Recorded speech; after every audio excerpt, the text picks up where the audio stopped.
Good morning. Tom Ivester, an alcoholic, member of the Primary Purpose Group in Southern Pines, North Carolina, and sobriety date, Groundhog Day of 57. And I tell you what, if I known it was going to last this long, I'd have quit. I did not mean to do this.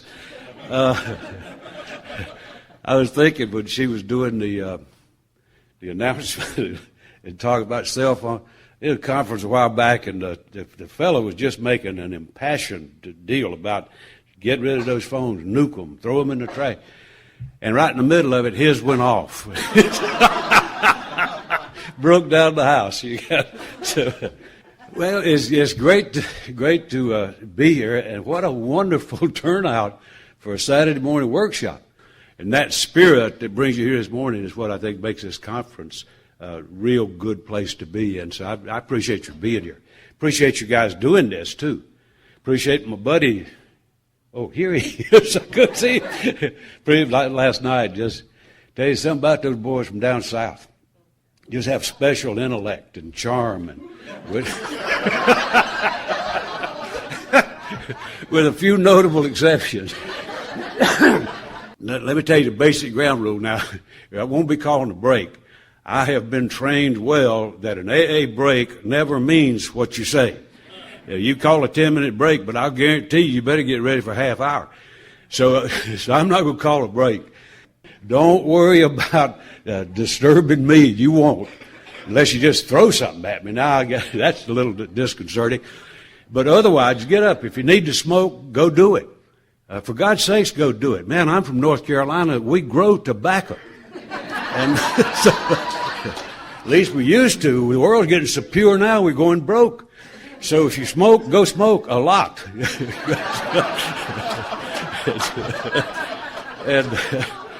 And we'll appreciate it. The little children will have shoes this winter. So just relax and make yourself at home. We may or may not be interactive with a group this big. It's a little bit hard, but Bob made it possible. He freed me from the bondage of a wire, and so this is portable. And I'll just come and I'll come to you. So feel free to take me up on that. Now let me tell you what our topic is. The topic's longer than the workshop. Owing to my vintage, it's got to have some history, kind of an overtone to it. And what I want to do is just visit a little bit, not spend extensive time in it, but just visit a little bit. And you know how our stories reveal in a general way what we were like, what happened, what we're like now. I'd like to visit a little bit about our fellowship, of what we were like, what happened, and what we're like now. What I want to do to this is not just, I don't want to entertain you with it. I hope we have a good time, but that's not my objective. And I don't want to give you any kind of a decrease in morale. What I'd really like to do is get you to think with me about some things that I think are worthy of concern and worthy of attention in our fellowship. And so I want to try to enlist you into that cause the best I can. So that's basically what I want to do. And toward the end of that, I didn't plan this, but Polly said put it in. But she wants me to translate that toward the end into talking about particularly home groups, about the value and the benefit and the worth and the vitality of home groups. So that's basically what we'll be heading for. I'll break it down into those compartments, what we were like. Now, I'm blessed. One of the few blessings of being old. Whoever called them golden years didn't know what they were talking about. I'm blessed in the fact that I was acquainted with a lot of the people who were prominent in our history, and got to know some of them. Weren't fishing buddies, but just got to know some of those people who come to mind when you think about folks in AA and out of AA who were instrumental in getting this sort of wisp of hope into a reality. And so that's a good thing. Had the chance to meet our co-founder, Bill. And so that history is more than just ancient study with me. It's a living kind of a thing. And I can report first person on a little bit. Because when I came in 57, a lot of the original methods that were going on were still going on. And so it's a kind of a first person account coupled with a little bit of just sort of pursuit of it.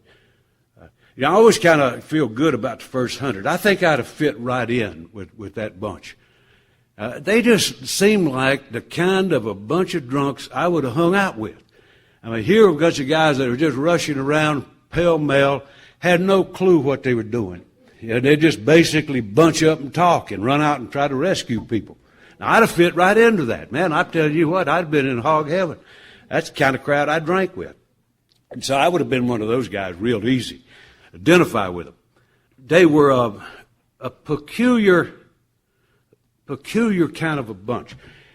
And what happened in those early days, it was that what we call the chain reaction of love and service was born in that bunch.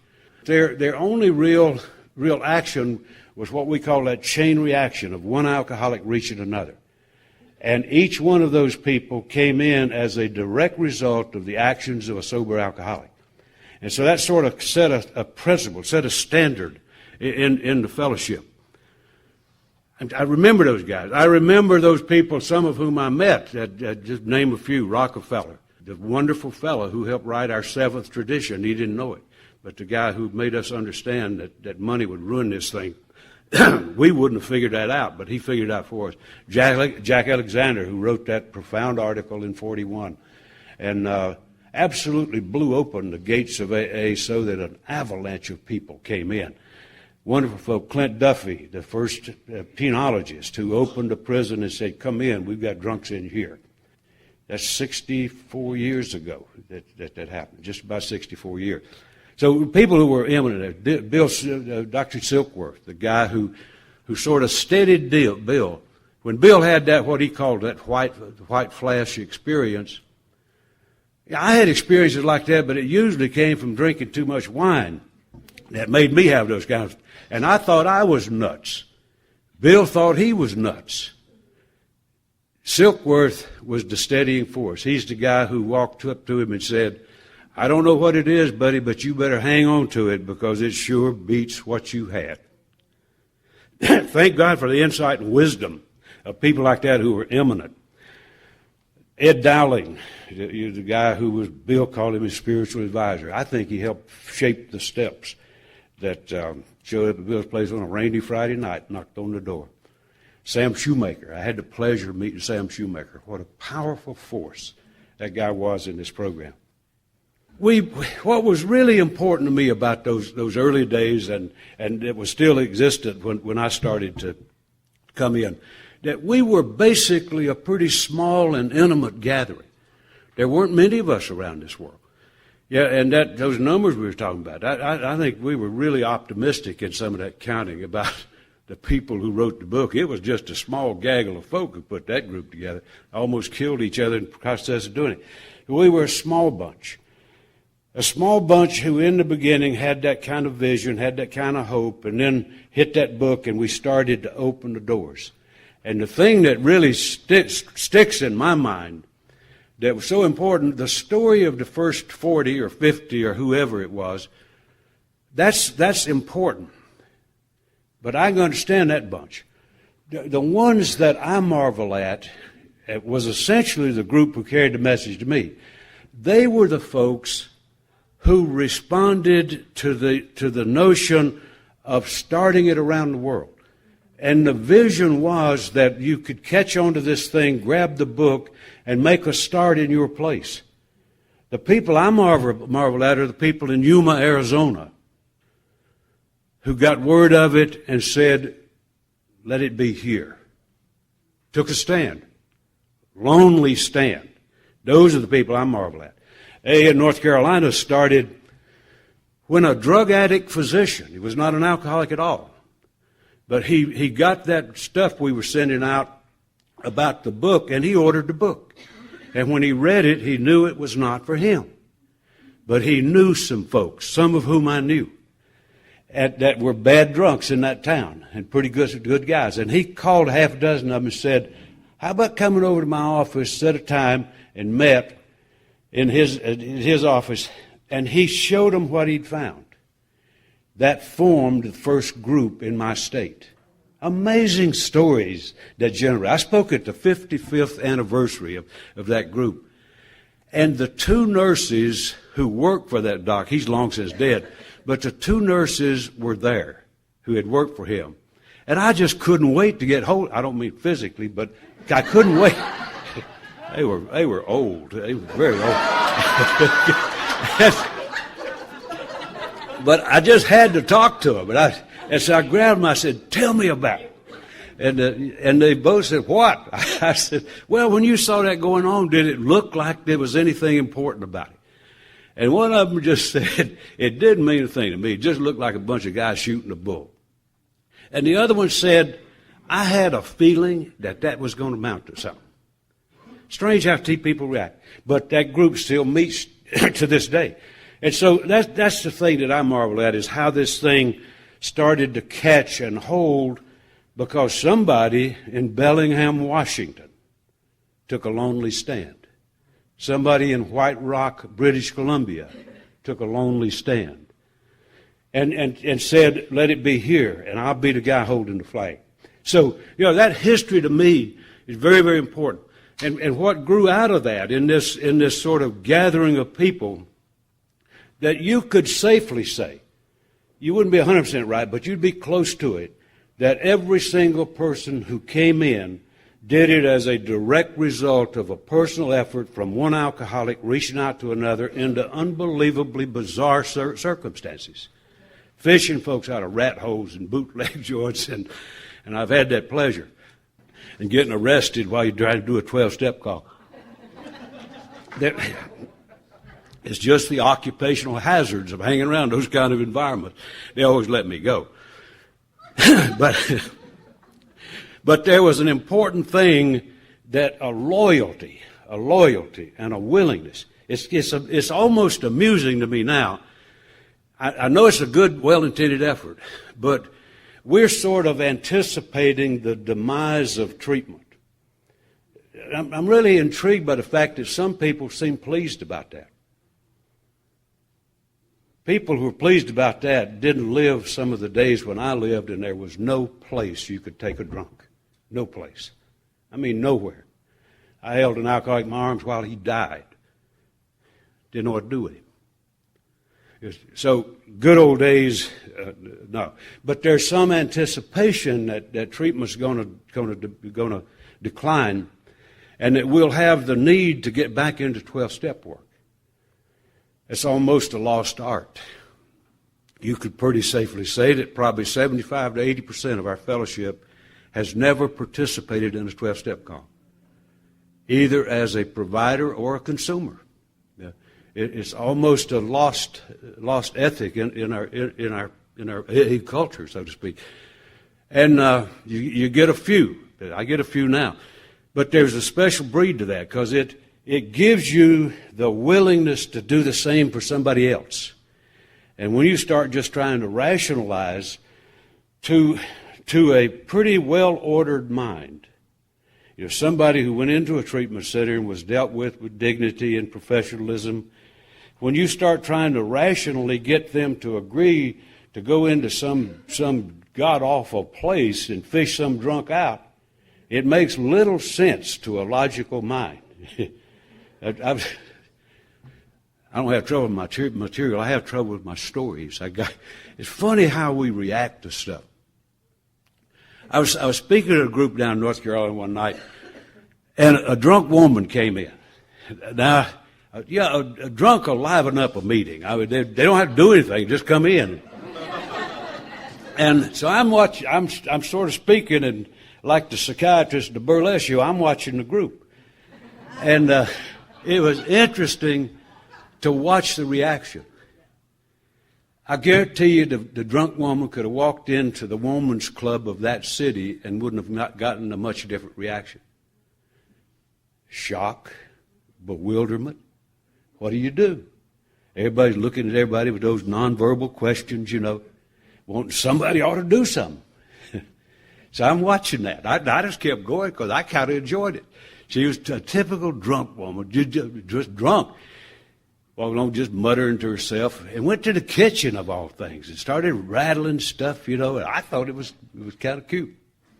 And so everybody went through all that uncomfortable thing, and then oldest member in the group, who happened to be a woman, Marguerite, stood up, walked back, did what you do, if you know what to do.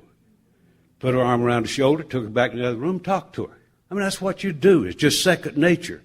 But not if you have not gone through that. It's an experienced vacuum that's there.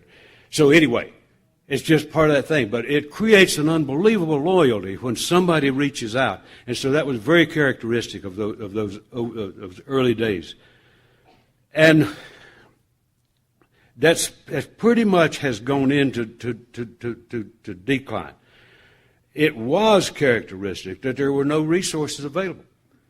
And in my county, in North Carolina, back in those days, when I was 12-stepping night and day, there was one doc who would see a drunk, but you had to take him to the back door. He wouldn't treat him doing the front door like people. Go to the back door, and he would come back, shoot him in the rump with something. Whatever it was, I was grateful for, and I was glad to pay for it because it beat fighting him. And it just settled right down. And that was it. That was the sum total. And so I was awfully grateful when we started to get some relief showing for that. We often referred to this as the fellowship of the last resort. This is where you go when there ain't nowhere to go. This is the last stop on the bus line. So it was a special kind of a time. It was a thrilling time, thrilling days of yesteryear. And I could stay there all day. But it had that quality, and I think the one point I want to really, really stress in that was the loyalty and willingness to serve that was there. There was never a question. Nobody argued. Just said, get in the car, we're going, don't worry about it, we'll find him. And just off and go. Well, anyway. Well, I just got to tell this one other story. I swear, I'll hurry on the other part, but I just love these old days. I remember one night I got hold of the first high roller I'd ever really 12-step, and this guy was a real Mr. Uppity type of fellow. And I knew his motives weren't pristine when I got him. And what it was, he had escaped from his wife. He wanted a drink. And he escaped from his wife by calling AA. I don't know where he learned that. But it worked, and he got out. And so I wrestled with that sucker till about 3 or 4 o'clock in the morning. And I always made it a point back then. I was fairly dangerous. I used to carry booze. If you don't have any other facility, you will use booze or whatever else you get your hands on. So I always kept some. And I didn't have any that night. He said, finally, he just wore me down. And I said, all right, okay, you win. Tell me where your favorite bootlegger is. Well, I thought I knew every bootlegger in that county personally, but he named one I didn't know. And he took me to this place. It looked like an opium den in Rangoon somewhere. That awfulest looking place. Jesus, I hope I didn't hang around places like that. It was awful. It was just drunks laying everywhere. So I take him in and give him that bottle of something that ain't never seen a tax stamp. I mean, it was an awful looking mess. And he's drinking, and about that time, there were lights and horns, and my God, they raided the place for the first time in history. And here they came, just stormtroopers coming in, and they start trying to drag these drunks out. And this one cop kept looking at me. I looked like a young Ivy League lawyer or something standing over watching the action. So he kept looking at me. Finally, he couldn't stand it. He came over and said, "What are you doing here?" I said, "Man, you wouldn't believe it." And he said, "Well, try me." And I told him. He said, "You're right. That's the darndest thing I've ever seen." And and he gave me the drunk and the whiskey and said, "Take him." And from then on, he gave me mortal hell. I'm telling you, every time they had a drunk tearing up to jail, he said, "I know who to call. I know the guy, man. He'll fix it." You talk about CPC, Cooperation Professional Community. I didn't have it in mind. I couldn't even spell CPC. But I guarantee you, I got into it.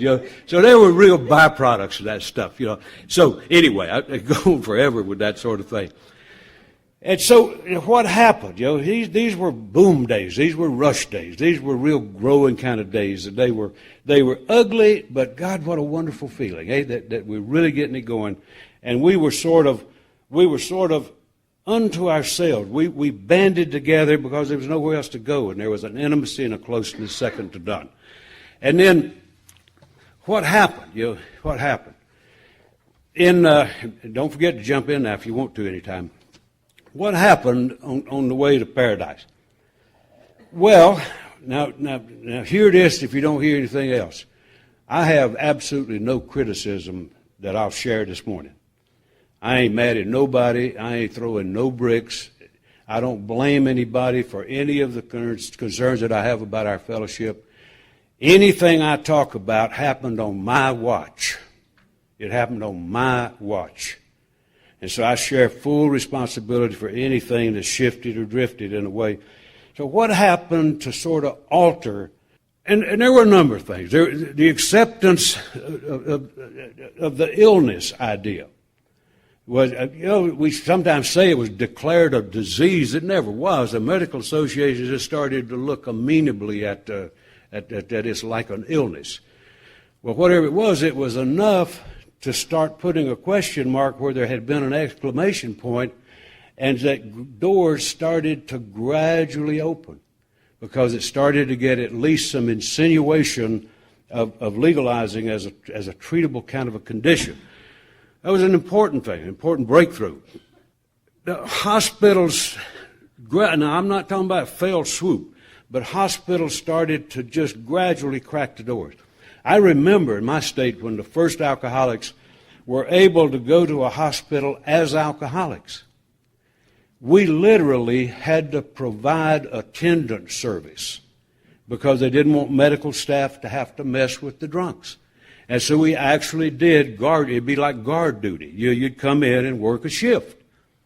And I remember one night I went in to do my shift, and the guy was relieving, met me at the door, and he said, no problem now, he's okay, absolutely no problem, everything's fine.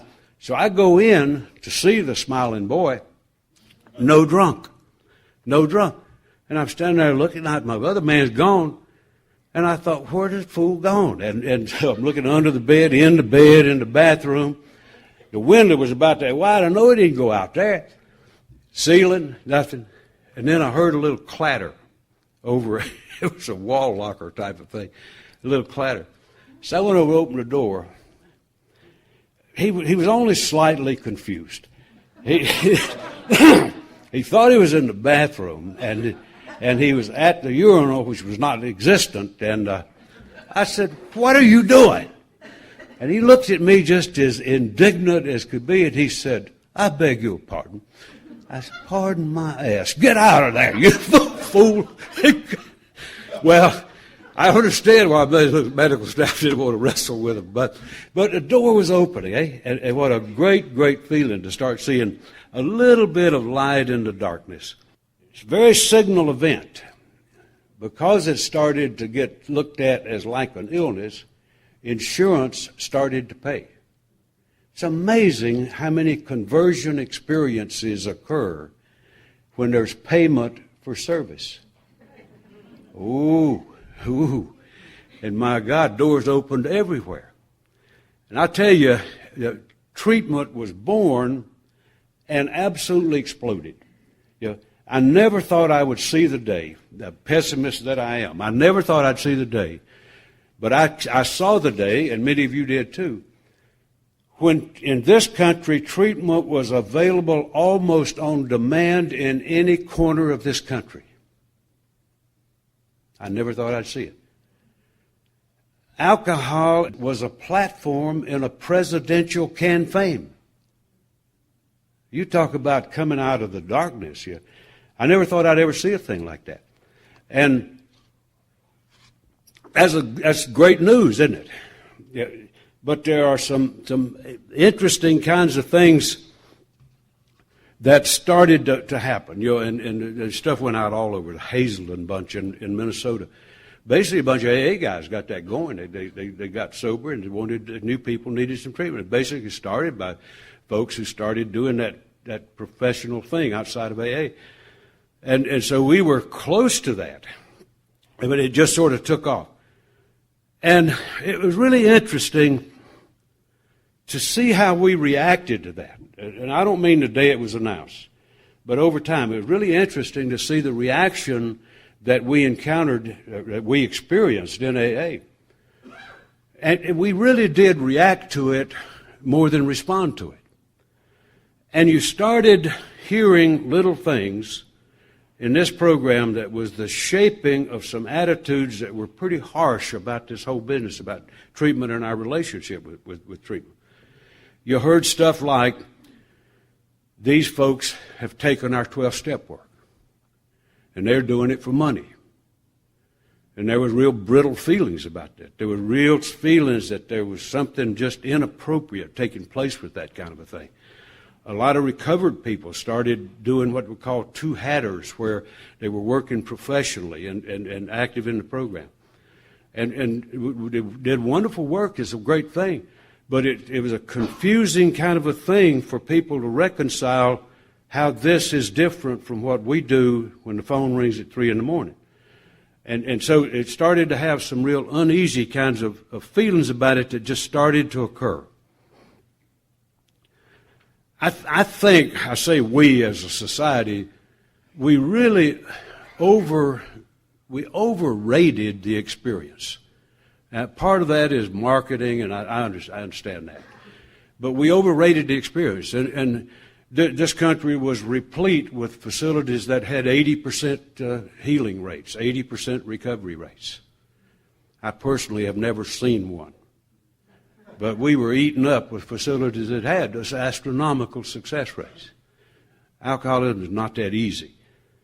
But it got overrated. There was a sort of a myth that developed that said treatment was equivalent to anywhere from 1 to 5 years of recovery. That was a little tough to deal with, because you get some old branchhead boy that's never been anywhere except the bootlegger and the heel up in the back room, and he's trying to welcome somebody into AA who's like a Rhodes Scholar. It comes out very knowledgeable with knowing a lot of words and knowing how to put them together into sentences and all that. What happens in treatment has little to nothing to do with recovery. It has to do with reducing the barriers to recovery, of getting people amenable and open and responsive to recovery. When somebody walks out of treatment, I'm convinced that they're in day one of recovery in Alcoholics Anonymous. And they don't tend to contribute. There's a mixed message sometimes, because sometimes folks are broke, and not always, but if you afford a $13,000 big book, you ain't broke. But treatment centers often will imply to the patient that this is a part of treatment. And therefore, they've already paid you $13,000, so if they pass that plate, they don't mean you. They mean other folk. Groups actually, around this country, some even on this enlightened West Coast, groups started to say, do not send me your weak and weary. One of the things that Bill or somebody, well, we credit everything to Bill, has said that if we ever die, it'll be from the inside. It'll be when we start to harden our attitude about how much I need the new person. Think of that from what I'm just telling you. So don't bring those newcomers here. Bad deal. But it's what happens, when you start to get that way. I had a 33-year member walk up to me one night, and he was complaining something. He didn't even belong to the group. I said, it didn't matter. He might as well have been whistling. But he was complaining about the people from treatment centers. And he said, Tom, they're not sincere. I said, well, who cares? Who cares? My God, man, we're not in the motive examination stuff. We're into the message carrying stuff, for God's sake. If you see what I'm talking about, that as these things started to change, something started to happen to us. We started to handle very poorly a new emergence, and loser were the people caught up in the crossfire. And so some very significant stuff. Shifting loyalties. What I mean by shifting loyalty, remember that thing I was mentioning in the first part about why you're willing to walk back into some unbelievable places because somebody walked in for you? That's a powerful loyalty. Well, when treatment started to emerge, that loyalty base started to shift. I guarantee you can do a quick little exercise in your own mind. You think back to where it actually got kicked into motion for you. And I don't care where it is. You'll have a loyalty to that second to none. And there's little that you wouldn't do in that loyalty. I happen to have found AA in a maximum custody penitentiary. I believe that is the finest place in the world to recover. I just know it is. I mean, by God, I've been sober ever since.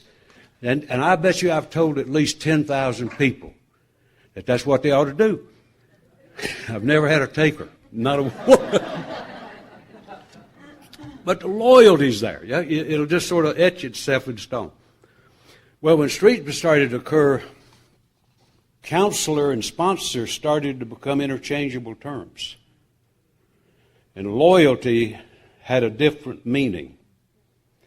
I'll give you an example. I love examples. I had a sort of a young fellow. Well, I'm glad y'all made it. Man, we were going under.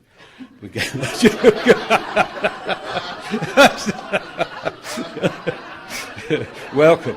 I always like to let people sneak in quietly. They were trying to get unnoticed coming in under the radar. I would have ran them off.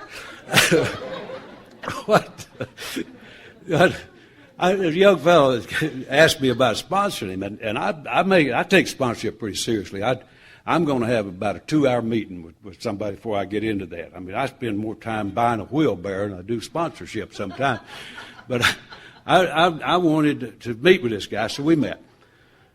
And went in now here are the details of this thing. This guy's sober 13 years. And he told me that he just wasn't happy with the way things were going, that he had a sponsor, but it just didn't seem like it was working out well. And I said, okay, fine. I'll be glad to do it. The only thing I want you to do is responsibly discontinue that sponsorship. Thank the person for the service. And he said, yeah, okay, I'll do that. And he said, do you want to know who it is? I said, I don't need to know who it is. I don't really care. And he said, well, I'll tell you anyway. And it was his non-alcoholic counselor from treatment. And I tell you, I'm a fairly calm fellow, but I mean, my blood pressure was just going. I'm thinking, Jesus, how far off can you possibly get? And so I didn't want to say anything until so I could moderate. And so when I settled down and I said, my friend, let me make a suggestion to you. He said, what? I said, let me suggest that you've never had a sponsor. What you've had is the world's longest aftercare plan. And isn't that what it is? Would it shock you to know that this fellow had never had a home group, had never sponsored anybody? Would that shock you? No, why would it? His basic affiliation, his basic loyalty was where he left. And he never let go. And he never grew as a member. So what we do when we meet is we negotiate how we're going to operate. You know, what I'll do, what I will expect of him, what he can expect of me. I want it understood so that we don't get surprised and disappointed when it doesn't work like I think it's going to work. So we like to work that out. So I told him, I said, well, now, in all fairness to you, I'll tell you this, that you're going to have a home group. Doesn't need to be mine. I don't care where you belong. I just want you to belong. You're going to have to get involved in service, and you're going to have to start sponsoring some folks.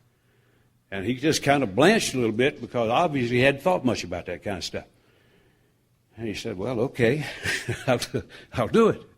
And so, you know, as a matter of fact, Thursday night, we after our meeting, we're working with taking 10 people through the steps right now. And so we did that after the meeting. And he's turned into a fine fellow. He was our DCM. He's a GSR. He's a very active member of AA. But It's a real deal, when you start looking at what happened. And it's not just a matter of two entities that don't hook up. There are people who are lost in that process of trying to transition from one to the other. And there's an awful lot when you've got a climate of kind of acrimony and writing it off and dismissing stuff. When you got that kind of climate, it makes it an uphill battle. So it's a troubling kind of a thing. It's something where we need to have. That's why we have a deal. I keep pointing at Bob because I know he's the end of. No, I'm not worried about tape. I'm worried about your affiliation. That he's involved in the service world, and we have an entity called CPC, Cooperating with the Professional Community, and that's what that is. It's about how do we get cooperating relationships so that we can smoothly help make a transition, and not stand off distant and pointing fingers. So. A lot of that. I kind of emphasize that because I think that's the crux of some of what happened in terms of where we are today and things that we need to be attentive about. Another thing that spilled out of this was, and this will kind of lay the groundwork for what Polly said that I had to deal with, is proliferation of meetings versus groups.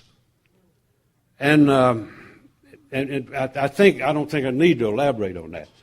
That in Alcoholics Anonymous, we have as loose and permissive a definition of group as you could possibly imagine. I mean, it couldn't get any looser. Our definition is that what it takes to be a group, two or more alcoholics gathered for the purpose of recovery can call themselves an AA group, as long as they're not hooked into anything else. That's about as open as you get it, to about anything. So when I say meetings versus groups, it's kind of important to realize you can call yourself a group, and nobody's going to dispute it. It's what you are, as long as you're not hooked into something else. That whole business about forming groups is where I will come back and finish on that, but everywhere that I've seen where a successful treatment program was established, AA almost doubled in that area.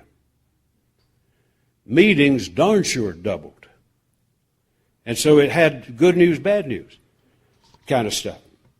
And I will come back to that one on the group thing, because I think it's really the focal point where I'd like to get with this before we quit. We've set up what I call a capturing ethic in this country. And now all of this was an outgrowth of the institutionalization of how we work with alcoholics. Everybody has some sort of a well-established order by which they work with alcoholics. I think every profession in the world has a capturing program for their wayward employees, whatever it is. Pilots, physicians, nuns, you name it. If it's a profession, if it's an order, I guarantee you there's a place to capture them. And those are well-intended efforts, but they create an interesting dilemma for us. And that is, it's kind of like going from treatment into AA is mild compared to going from captivity into AA.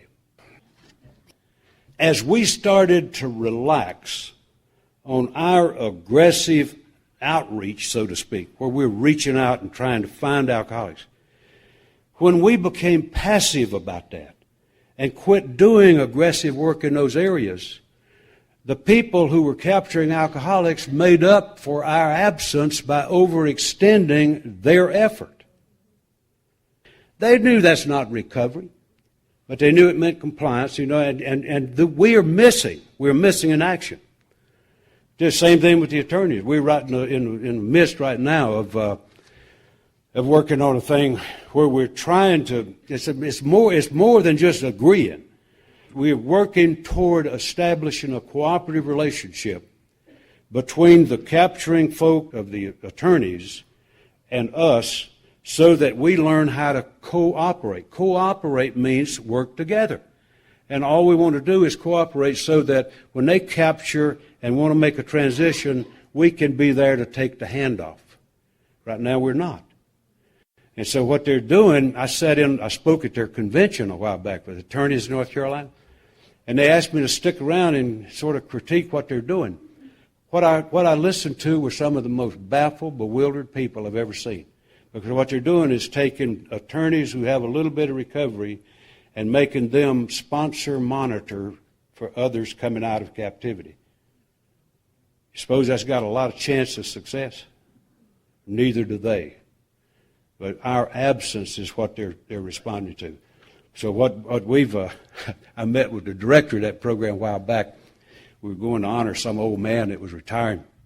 And so I went there to see him before he died.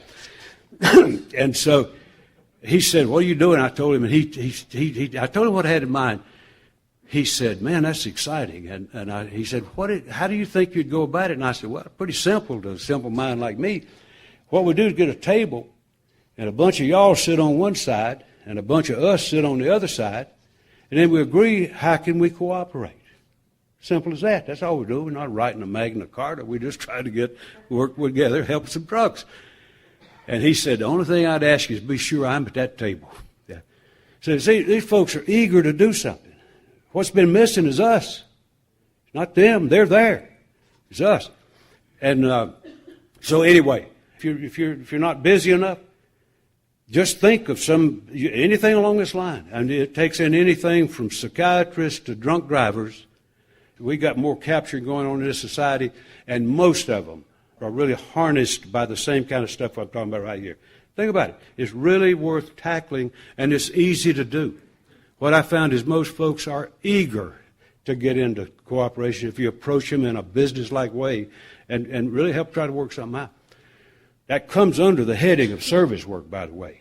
That's not extracurricular activities. That's just if you really want to help a drunk, you got to go get them where they are, So a bunch of that kind of stuff started to happen. And that need to be friendly with our friends I don't think it's ever been more important than it is right now. Tell you, I'm absolutely amazed at how many of us in this fellowship know absolutely little to nothing about those active areas of service. Example, I was down, I won't name a state. Well, it won't matter. It was in Colorado. Very enlightened, progressive, intellectual state. A lot of fine people, skiers, mountain climbers, all kinds of strange folk.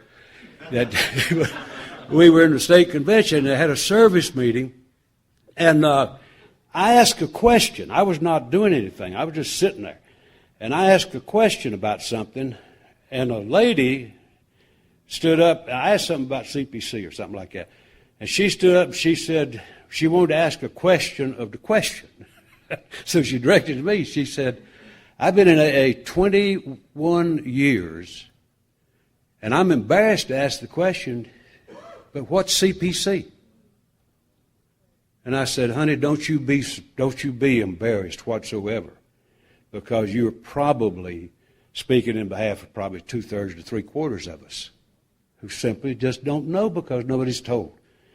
And so she appreciated that. I was in a meeting down in my state, and we big old cookout, meeting, big bunch of people, and I was speaking about something, and I brought up something about CPC, and I was really kind of making a point with it. I got through what I say. I said, just out of curiosity, how many people in this room are involved in CPC or PI work right now? Probably 250 people, and one guy stuck his hand up. I wasn't amazed. After the meeting, a man came up to me, and he said, "I really appreciate what you were saying, but I didn't understand all of it." And he said, he was 22 years. He said, "I've been in AA 22 years, and I'll tell you, I have never done any service work whatsoever." He said, "I don't know what to do." And I said, "Tell me what you did before you retired." He said, "I was a CPA." I said, "My God, man, they got idiots like me counting the money. For God's sakes, man, we need you. Get in here. We'll give you the money tomorrow." But people think service is trying to fit into some box. Everybody in this room has talents. Everybody's got something to give. And that's what service is to use what you got and put it to work. And so everybody can do that stuff. This is not some kind of exotic art to develop. Anyway, enough on that. I want to talk about groups a little bit. I've already given you one little bit of a definition. Now, we were talking yesterday, Nicole and Donna and I were talking yesterday about, the concerns, any concerns we have about AA. And I told them, and I tell you, my biggest concern is the proliferation of little one-dimensional meetings and the demise of well-structured, purposeful groups. That's my biggest concern. And we got a little publication that says Home Group Heartbeat of AA. And that's a good title because it is the heartbeat of AA by design. But keep that in mind, when I share a little bit about this, because it's, I think, a critical kind of an issue. What we're really talking about here is infrastructure. It's one thing for us to have nice little meetings and all that. Those are nice things. But what we're talking about is infrastructure. And I was thinking about that a little bit when we were driving up here. We were driving out of Seattle, and it looks like a zoo. It's just people running everywhere. It looks like bumper cars, but nobody's bumping. And that city works. It works. The infrastructure is reasonably in place. And so here's a hopeless morass of vehicles rushing around and angry people. And that infrastructure had us moving. They had buses that were going this way. They had an express lane for folks like us. And so a lot of things are in the infrastructure makes that work pretty well. Of course, we had a little extra benefit. We had Nicole driving. And guarantee you that'll straighten out an infrastructure. But when it's in place, it works well. And that's sort of what we're talking about here, about some of these five powerfully important places about how and where we do business. And so they do get to kind of a infrastructure level. Submit one other thing to you just to think about, if you will. We refer to AA as a selfish program, and truly it is. My sobriety is more important to me. Now, I love you guys, but my sobriety is more important to me than anybody else in this room. Now, I love you. I hope you do well. But if somebody goes down, I hope it ain't me. I'm going to stay here as long as I can. That sounds a little cold, but it's reality is what that is. And that's really the way I like it. I had a good buddy that used to say rhetorically, I know, but said it nonetheless to a crowd, that if one of us has to drink again, I hope it's me rather than you. Now, ain't that sweet? Yeah. You won't find me saying that. No, I'm going to try to take care of the ground I'm standing on. I'll also help out where you're standing. But I guarantee you, nowadays, so it's deep down selfish. But it is a strange kind of selfishness. If you look, and I'm not doing the steps right now, Steve did a great job of visiting in that area.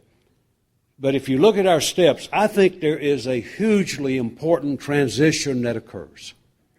And I think it occurs right about the place those promises are dropped in, where we get through with the hopeless and surrender and causes and conditions and start to get into straightening out the wreckage of the past. And then it says, before we're halfway through, look what'll start to happen. That's amazing stuff. And then my read, now it doesn't make it the same for everybody. My read is that from that point forward, this treatment of a self-centered condition takes a brand new direction. And it moves away from a focus on me to a focus on those around us. The 10 steps written as if it were all about inventory. I think that's the least important function of the 10th step. The way you read it, it sounds like it. But read a little more closely. Right in that whole sort of language that leads up to that, it says, of course we're working on ourselves. It's a given. But our real purpose is to fit ourselves to be of maximum service to God and those around us. 10 steps says, if we goof, what we're restored to is humanity. My God, we're going to goof. We're human. That doesn't mean you don't go into Freudian analysis. My God, just straighten it out and move on. It says deal with it quickly and then shift your attention to somebody else. It's hard to treat a self-centered condition by concentrating on self. So it seemed to be an oxymoron. But anyway, what it says is to start shifting. And the little line in that chapter, I think, that says it all to me, it says we've entered the world of the Spirit. Our function now is to grow in understanding and effectiveness. I don't think that means personal insight and awareness. I think that means to understand. just like what we're talking about today, we're talking about systems and collision and all this thing. I think our job is to understand this and to try to reach through that stuff and make a difference where we can. My personal belief in that connection is that if I want to be of maximum service, and I do, if I want to be of maximum service, I have got to be willing to step out of my own shadow. And what I'm talking about, there's a lot that I can do personally. And I do. I do a lot of personal work. But my God, that's not the end of what I do. You know, there is a big world out here. And there are opportunities to serve that just defy imagination. If I want to be of maximum service, I've got to learn to think bigger than just me. I really appreciated something my buddy said last night about his group. And I was listening to the wording because I think there was a real message in the wording. I hope you didn't make a Freudian slip and say it, but I think you meant it. When he was talking about that he might need to change his home group, what he said was radically different from a lot of what you hear that I need to go, I'm not getting what I need to go over here. He said, I'm not being of the service that I need to be in a group. I need to go. A group is where I do my work. It's not where I go to the feed bag. That's one part of it. But it's where I do my work. And if I'm not doing my work, I'm out of whack. It's a very important kind of thing. To have that dimension of getting out of my shadow, recognize my group is a tool. And I depend on that. I depend on my district. I depend on my area, my general service conference. And those are concerns. I'll give you one other example, and then I'll get to my sermon. One other example. You never know if you've got a heart to serve. You just never know what kind of opportunities you're going to get. I guarantee they'll come. I got a call a while back from a guy at General Service Office. And I knew him. He was on the international desk. And he said, Tom, I want to call you because I got a little situation you might be able to help in. And what it was, a man in Kenya, down the continent of Africa, a man in Kenya, he's sober, and he had a commitment. He wanted to get AA going in correctional facilities in Kenya. Now, I didn't know much about Kenya, but I told him, I said, I don't speak Swahili or whatever they got, but I'll be glad to help any way I can. And he said, that's all you need. Guy speaks great English. And so Kenya is an interesting place. We set up communication. They got 30 million people in that country. 2 million of them in Nairobi, 28 million elsewhere. The only AA is in Nairobi. That's it. Not much there. They've tried to start an intergroup deal there 3 times. It's collapsed all 3 times for lack of support. You know, it was really important to me. The guy from the General Service Office did exactly what a General Service Office person ought to do. He answered the phone. He sent material. That's what he's supposed to do. We send money there so that that material can be used to carry the message. He did exactly what he's supposed to do. And then he needed somebody to do 12-step work, and he called somebody that he thought might have something to offer in corrections.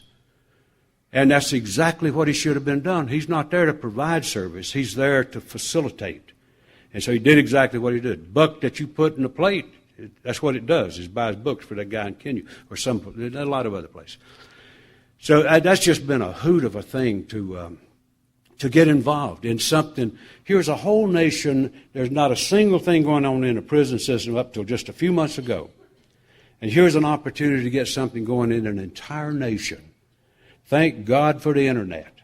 It's an enemy in a lot of ways, but boy, is that ever something. Man, we have burnt that sucker up, and we've had a great time trying to figure out how to overcome unbelievable obstacles in a country where the average family income is less than $1 a day. So it's a huge adventure to do that and get out of my own shadow and start being willing to be available and to be of service. It's great stuff. So anyway, in groups, I think is a fundamental vehicle for service. And it is, to me, it is the heartbeat of AA. It's the most fundamentally important unit there is. If you look at, and bear in mind what I was saying, I don't have a board. Let's pretend this is a board here. If I had a board and was going to put something on it, I would put on that side of it meetings. And normally my style would be I would sort of brainstorm it and let them say, tell me about what is a meeting. What is it that stand out as characteristics of a meeting? And then on this side I would put group. And then do the same thing. So, what is it that you think, something you would call a group? But you think about it. I'm a member of the primary purpose group. Yesterday I was flying 35,000 feet, and I was thinking about stuff to do with my group. I'm a member of that group. It's part of my identity. It's like my fingerprints. That's not some place I drop in. I don't go to a lot of meetings. I do, but that's not my program. I've got a fundamental commitment to a group to which I belong. I flat belong there. I go there for the good stuff, and I'm there for the bad stuff. If there's trash to pick up, I'll pick that sucker up just as quick as anybody else. That's my group. It's where I belong. It's where I'm responsible. That's where I do my work. That's where I troll for drunks. I found one the other night. I swear.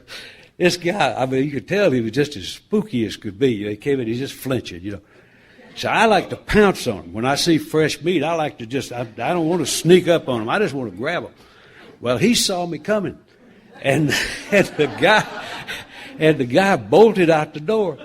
Well, I went right behind him, And I thought later, I said, good God, man, look like the Keystone Cops of AA.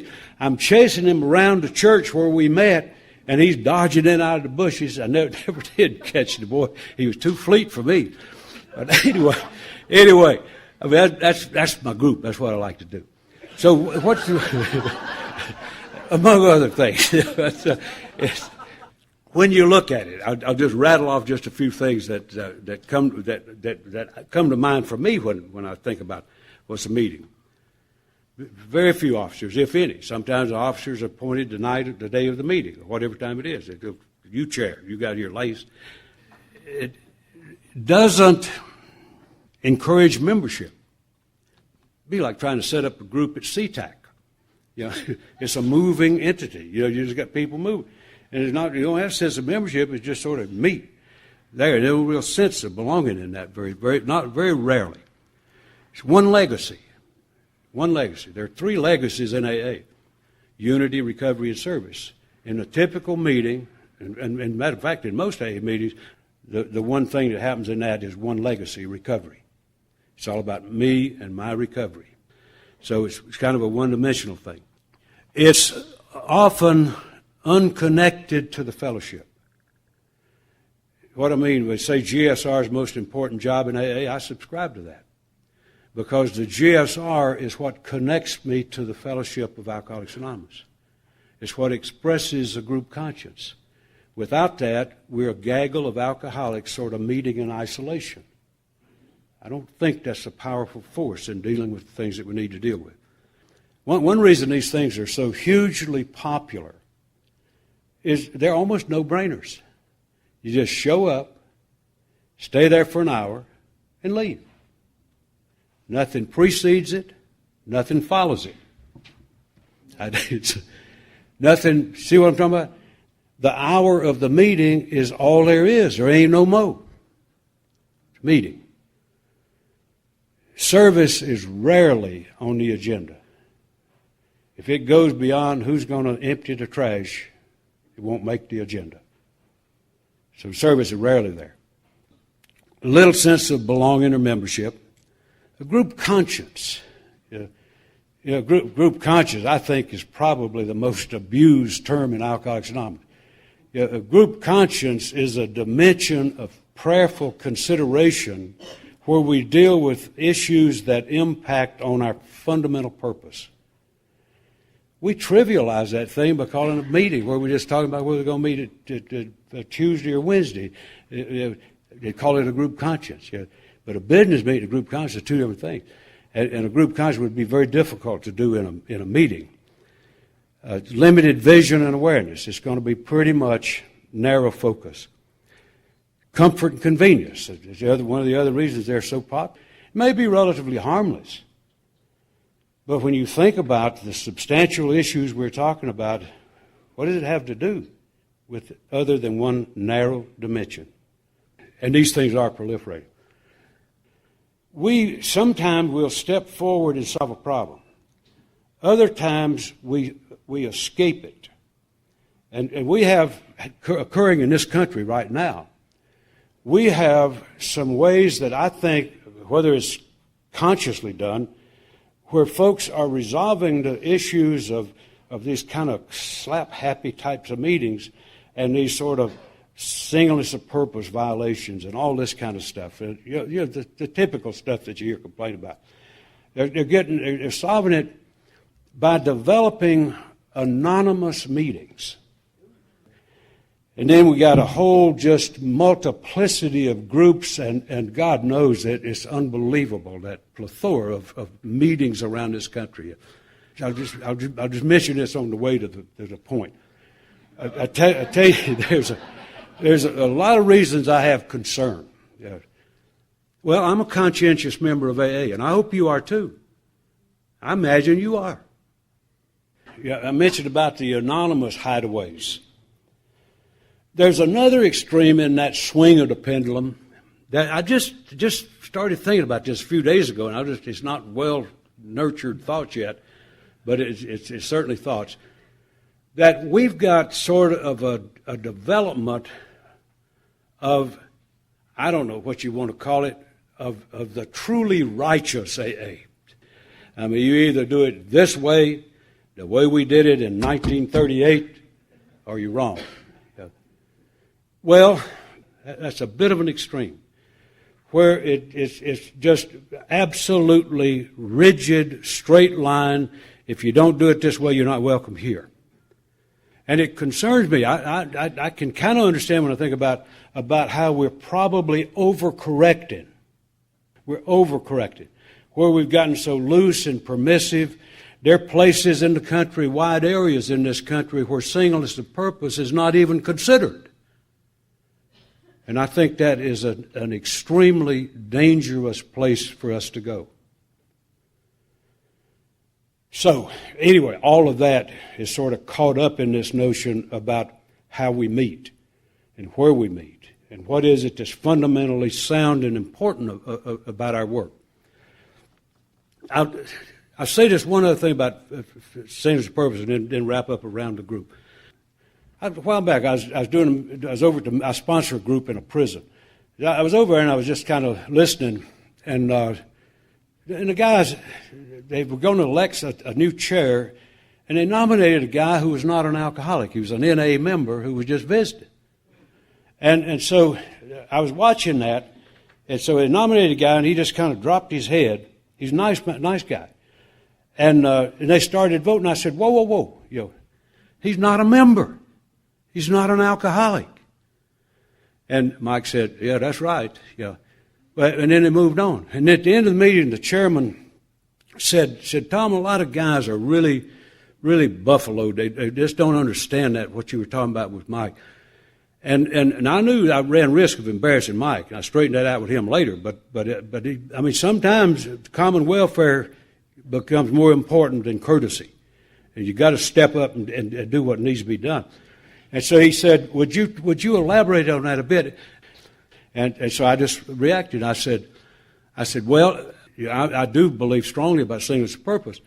I said, when Bill Wilson met Bob, and they spent those hours together, where when they got through, Bob said to Bill, finally somebody understands.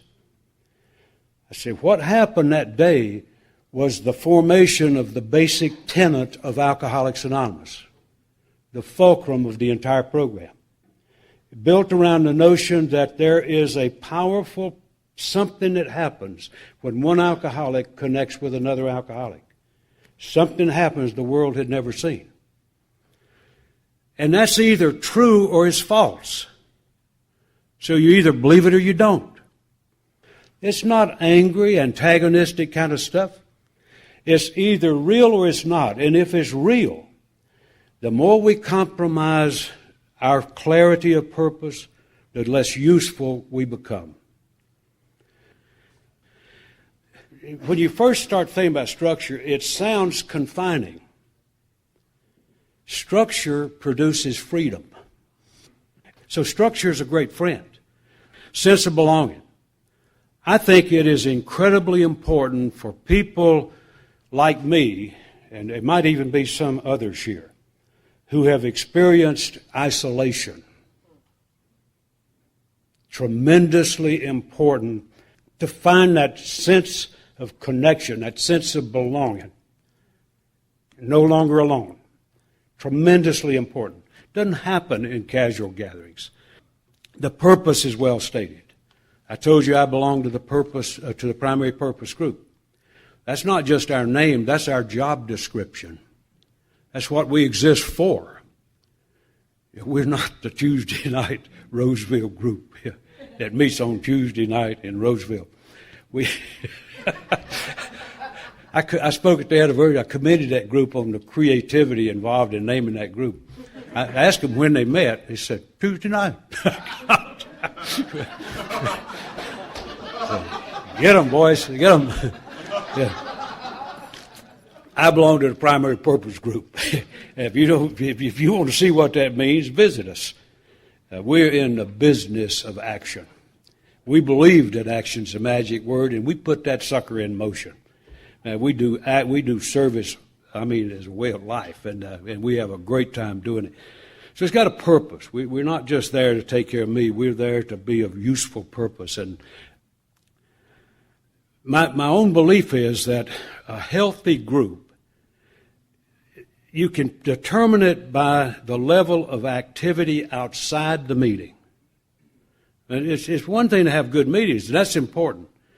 But this whole deal is about getting out of that shell and getting into some real interaction with this world. And so I think very important in a group is to have service that goes outside the wall, carrying this thing out into the community with all of the traditional service kind of things that we do. Significantly connected to AA. We have a GSR in our group. We know who he is. We've got an alternate. We know who that is. We're part of a district. We serve well. We don't use the 60-30-10 plan, but we give away our money once a quarter. We go broke by design. Every quarter we cut down to our immediate reserve. We give out 25% to an intergroup, 25% to district, 25% to area, 25% to our general service work. And so we go broke. And so that, to me, is a kind of a healthy thing. This month, or next month, we do Gratitude Month. And we ask everybody to give, if wants to give $1 a year in just expression of gratitude, since it's Gratitude Month, to express gratitude. So I always put on a little histrionics there and tell them I'm going to give them a tear-stained check and, all this stuff, but it just is just another thing, just good fun. Participating in the big picture, quality of meetings. Now, I belong to a sound AA group. It's not the best group in the world. I don't even believe there's such a thing as the best group in the world. It's either a good, effective tool or it isn't. And so I belong to a good group where all the legacies are in place and where there is really a program of action. Let me tell you how that came into being. I just got tired of the revolving door, of just folks in and out of it. Hey, God knows it. It's just heartbreaking. And it looked to me like we had more people going out than coming in. And so I got concerned about that, and I started looking for things to do. What can I do to understand and be effective? And so I started taking a look at why people fail. And part of it may well be that we didn't give them an adequate introduction. I don't think it's enough to just demonize the person and say, well, they weren't ready or they weren't sincere.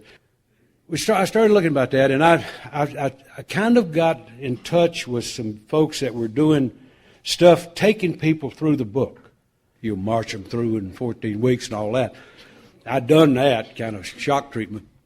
And some of it worked. Anything will work for somebody and nothing will work for everybody. One guy was telling me something amazing. I said, tell me about how that worked. And now I'm a visual person. He told me, I said, show me. Let's just do one right now. So we just grabbed some people in a hall at a hotel, at a conference. Sat down right in the middle of the hall. Not fancy digs. But we sat down and opened up a book and said, and the whole thrust of it was to identify and relate with what's in the book. Make what's in that story of recovery But I mean, my God, that's not rocket science. You're going through the book, personalize it, make it ownership. So we put a bunch together. I didn't know who was coming, and I'll tell you about the first meeting. And what we're going to do is take folks through. Had no idea how long it'd take. It'd take as long as it took. But we're going through everything, and the whole purpose of it was make folks let folks own what's happening. And so I had no clue who was coming. The first night, a gal walked in there that I knew very well and didn't like, really. I mean, she was just one real arrogant, intellectual, atheist and proud of it. Just, God knows, a brilliant girl.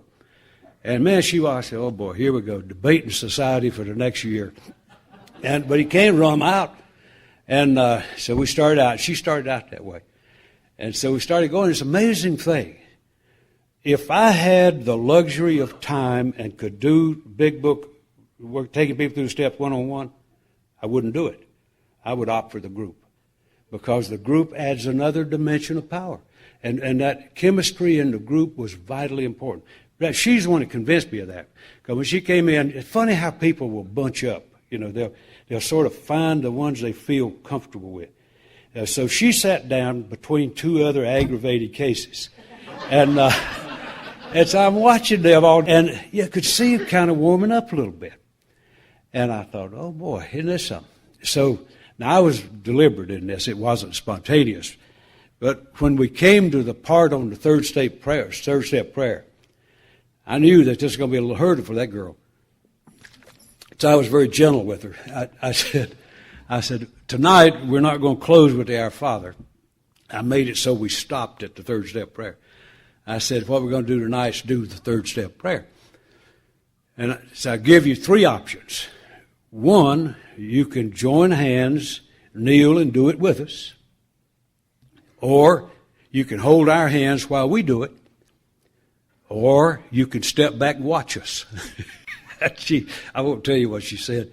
But she said under her breath, she said, ugly stuff. Well, anyway, just you could fill in the blanks. You can't make it any worse than she made it. But the amazing thing happened. Now, she didn't have a burning bush experience, but she just absolutely melted, got right in the spirit of it. And that lady today, she became my backup. If I had to be gone, she backed me up. She was my number one go-to person. Right today, she is without doubt the warmest, finest, most genuine, sincere woman in our whole area. And I have no hesitation to take any female I get on my hands and say, hey, I need some help right here. And isn't that wonderful? But what that convinced me was that there are things you can do. And that was a powerful kind of a tool. The way what I was doing as I started to do those workshops, we started to build out a sort of a cadre of people who had gone through that experience. And there was no group that was an adequate vehicle for the energy. You know what I'm talking about? I mean, they would get through with that and they were pumped. They were ready to go and no real race car to drive. You know, so they'd get back in their group and they'd feel kind of out of whack. And so they started bugging me about, let's start a group. Oh, man, I can't start a group. I was the founder of the group I was in. I said, I can't do that. It's like the captain jumping the ship. Where are you going? Then it dawned on me, that group had found its niche. It was doing very, very well. Still is. And so I said, all right, guys, if you really want to start a group, count me in. If you just want to start a meeting, count me out. And so if you want to go at it that way. And so what we set up, right here, yeah. I'll leave with them. If anybody just wants to take a look at this, you can see the same thing in one of our third legacy manuals. Got the thing. I wouldn't even think about it when we did this.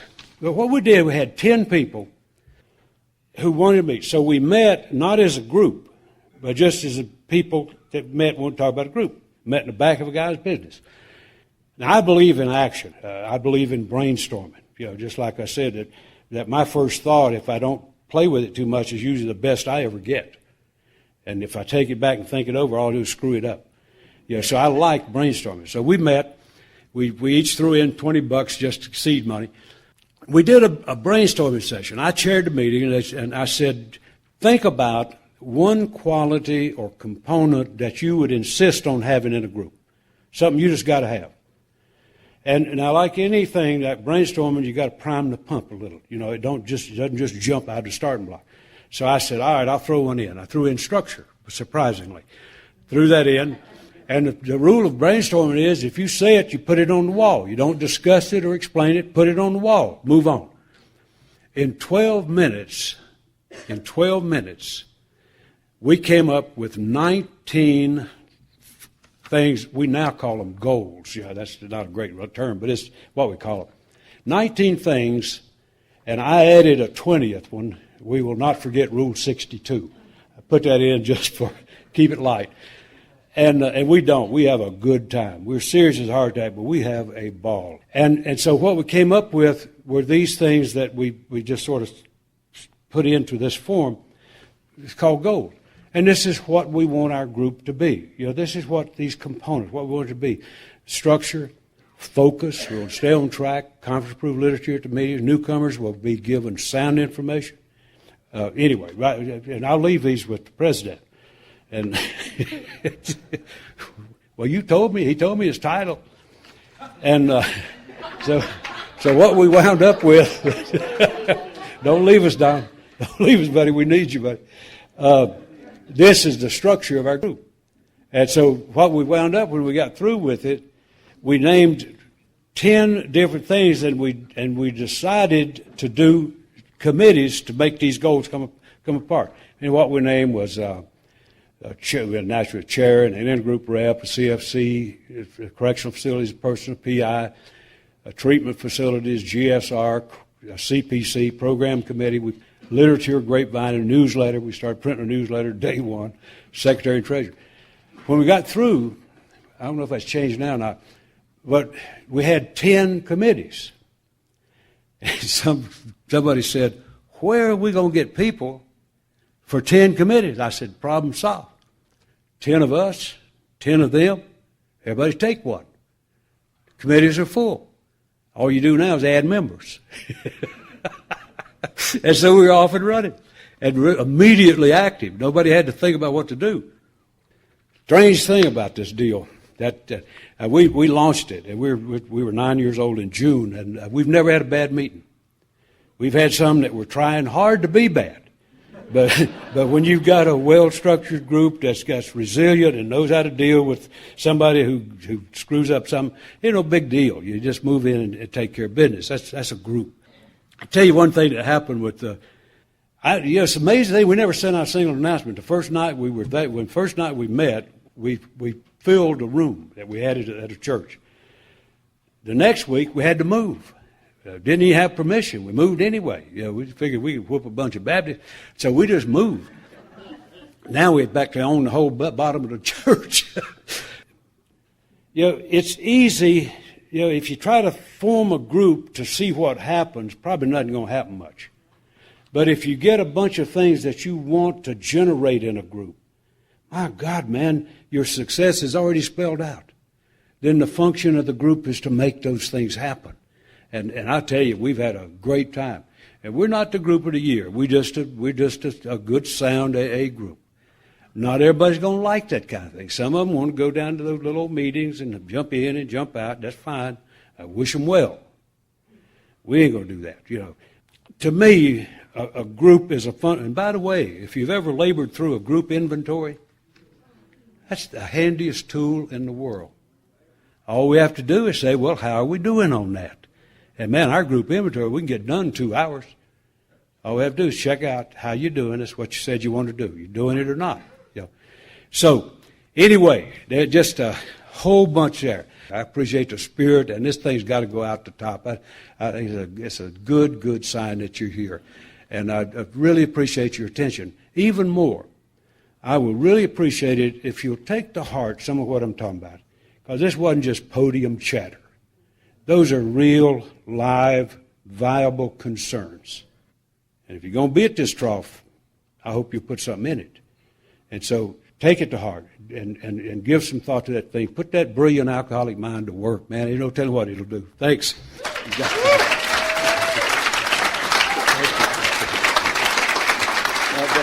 Thank you.